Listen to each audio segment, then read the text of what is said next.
এই ঘটনার পর কলিকাতায় আসিয়া আবার কবিরাজি ব্যবসায়ের উদ্যোগ আয়োজনে নিযুক্ত হইলাম। শহরময় অনেক প্ল্যাকার্ড মারা হইয়াছে। অভয়া সুধা আসিয়াছে। প্রাপ্তিস্থান ১০০ নম্বর আমহার স্ট্রিট। হাজার হাজার হ্যান্ডবিল ছাপানো হইতেছে, বিলি হইতেছে। সমস্ত বাংলা সংবাদপত্রে বিজ্ঞাপন দেওয়া হইয়াছে। বহু অর্থ ব্যয় হইয়া গিয়াছে। এইবার শুভ দিন দেখিয়া পয়লা বৈশাখ সেই সজ্জিত ঔষধালয়ে চিকিৎসক সাজিয়া বসা স্থির হইয়া গেল। প্রাণে বড় আনন্দ। অনেক কষ্টের পর বিলাতি পেটেন্ট ওষুধের মতো অকৃত্রিম ঔষধ দাঁড়াইয়া গিয়াছে। নূতন ব্লক প্রস্তুত, ঔষধ রেজিস্ট্রারি, যতীনবাবুর সঙ্গে দেনা পাওনার বন্দোবস্ত প্রভৃতি সবই শেষ। এবার একবার দেশ হইতে পিতামাতার চরণধূলি লইয়া আসিয়া বসিলেই হয়। এই ভাবিয়া দেশে যাওয়া হইল। অবশ্য দেশে যাওয়ার যে অন্য কোনো কারণ ছিল না তাহা নহে। দ্বিতীয় বিবাহও একটা কারণ। দেশে যে কয়দিন আছি, খুবই আনন্দে আছি। এবার কলিকাতায় গিয়া অর্থ উপার্জন করিব। পিতা মাতা ভ্রাতা ভগ্নীর দুঃখ ঘুচাইব, জীর্ণ গৃহ সংস্কার করিব, মহাজনের দেনা শোধ করিয়া প্রথমত কয়েক বিঘা ধান জমি খরিদ করিব। এইসব চিন্তাই অহরহ মনে উদয় হইতেছে।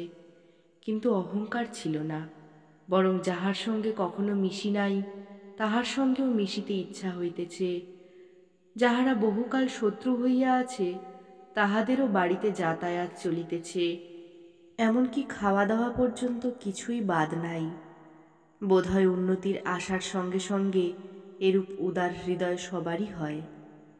আমি তখন বসুধৈব কুটুম্বকম দেখিতে লাগিলাম এবং খুবই স্বার্থত্যাগী হইয়া উঠিলাম। দান করিবার প্রবৃত্তি এতই বাড়িয়া উঠিল যে তাহার জ্বালায় বাটিশুদ্ধ সকলেই অতিষ্ঠ হইয়া উঠিল। মা আমাকে দাতার জামাই বলিয়া ডাকিয়া আনন্দ করিতেন। তিনিও আমার ব্যবহারে সংকুচিতা হইলেন। আমাকে বাজারে যাইতে হইলে তিনি আনন্দের পরিবর্তে বিরক্তি প্রকাশ করিতেন, কেননা তিনি জানিতেন আমি জিনিস কিনিতে দরদস্তুর করিব না। যে যাহা চায় দিয়া দিব। তিনি বলিতেন, বাবা, আগে রোজগার করো, তারপর খরচ করো, দুহাতে দান ধর্ম করো। এখন যে আমরা খেতে পাই না, অত দাতা হলে চলবে কেন? কিন্তু আমার মনে সেই সকল কথা মোটেই স্থান পাইত না। আমি জানিতাম মা আমার স্বয়ং দাতারামের কন্যা। দান দেখিয়া তিনি কখনো অসন্তুষ্ট হইতে পারেন না, কেননা তাঁহার দান অমানুষিক ছিল। তাঁহার দান শুধু আমাকেই জানিতে দিতেন। আমি জানিতাম একসময় তিনি অতি হীন অবস্থায় পড়িয়াও অবস্থার চতুর্গুণ দান তিনি করিয়াছিলেন। সেই জন্য ভিখারির দল তাহাকে বড়ই ভালোবাসিত। আবার এদিকে এতই কঠিন ছিলেন যে ১ পোয়া চাল দিয়া ছেলেদের মাছ কিনিয়া দিতে নারাজ হইতেন। সিকি দুয়ানি আদুলি হাতে পড়িলে নিতান্ত অভাবে ভিন্ন ভাঙাইতেন না, টাকা তো দূরের কথা। তিনি বাবাকে বলিতেন, দান করা তো জমা রাখা, ছেলেপিলের ঘরে দান ধর্ম চাই, না হলে মঙ্গল হয় না। কে কাকে দান করে, কে কাকে খাওয়ায়, সবাই নিজ নিজ ভাগ্যে খায়, ইত্যাদি।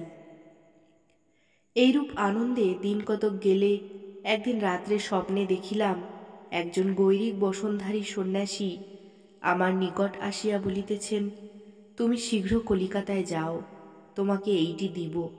এই বলিয়া তিনি মায়ের একটি প্রতিমূর্তি আমায় দেখান।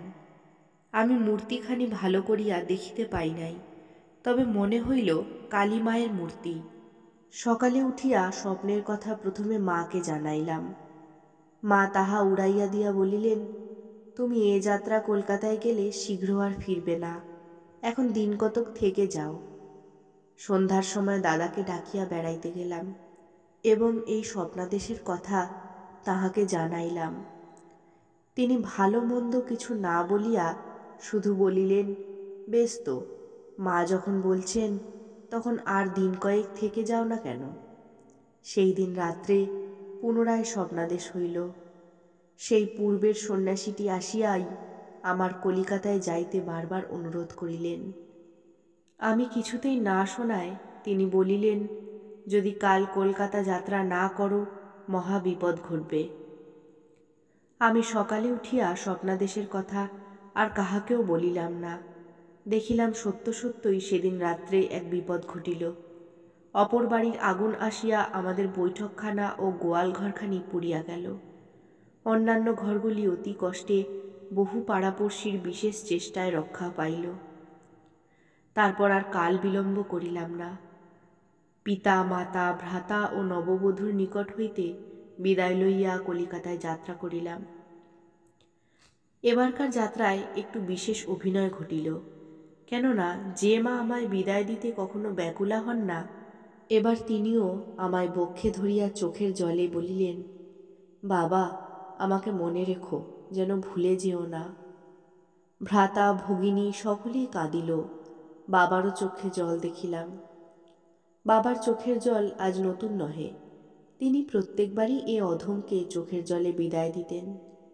আজ আমি একটু নতুন রকম হইয়া গেলাম। বাটির প্রায় সকলেই আমার সঙ্গে সঙ্গে চলিল। সম্মুখের পুকুর পাড়ে আসিয়া বাবা বলিলেন, তোমার বরদার উদ্দেশ্যে নমস্কার করো। বরদা আমার স্বর্গগত পিতামহ, পুকুরের ওপারে তাহার শ্মশান। আমি উদ্দেশ্যে জানু পাতিয়া বসিয়া বরদাকে নমস্কার করিলাম। এবার আমার চোখে জল আসিল। বরদার ছবি আমার প্রাণে জাগিয়া উঠিতে আমিও কাঁদিয়া ফেলিলাম। একে একে বরদার ভালোবাসা, গল্প, উপদেশের কথা, গায়ে পড়িয়া আদর যত্ন করার কথা সব মনে পড়িতে লাগিল। আমার বরদা পুণ্যশ্লোক সদাশিব ছিলেন। তাহার গুণের কথা, দানের কথা, পরোপকারের কথা আমি বলিয়া শেষ করিতে পারিব না। দেশের আবাল বৃদ্ধার প্রাণে তাহা চির অঙ্কিত আছে। সে যাহা হোক, আমাকে যাহারা বিদায় দিতে আসিয়াছিলেন তাহারা সকলে একে একে গতি সংযত করিয়া দাঁড়াইয়া রহিলেন। আমার সরল প্রাণ স্নেহের ছোট ভাইটি আমার তল্পি কাঁধে করিয়া আমার সঙ্গে সঙ্গেই চলিতে লাগিল। আমরা ঘুরিয়া বাড়ির পিছনে নদীর নিকট আসিলাম। এইখানেই নৌকা পাইবার কথা, কিন্তু আজ শহরে যাইবার নৌকা এ পথ দিয়া একখানাও আসিল না দেখিয়া বাড়ির দক্ষিণে বড় নদীতে নৌকা পাইবার আশায় সেদিকে চলিলাম। সে পথে যাইবার পূর্বে চোখ একবার চাহিয়া দেখিল কে কোথায় আছে। কোথাও বিশেষ কাহাকেও দেখিতে পাইলাম না। শুধু দেখিলাম স্নেহের নববধূটি বাটির পিছনে ঘরের ধারে একটি কলাগাছের নিচে দাঁড়াইয়া একদৃষ্টে আমার দিকে চাহিয়া আছে। তখন তাহার বয়স 14-15 বৎসরের অধিক হইবে না। আমার বয়স 22 কি 23 বৎসর। গতরাত্রের প্রেমাভিনয় ও বিদায়ের অশ্রুর কথা যুগপৎ মনে পড়ায় আমার মন একটু চঞ্চল হইয়া উঠিল।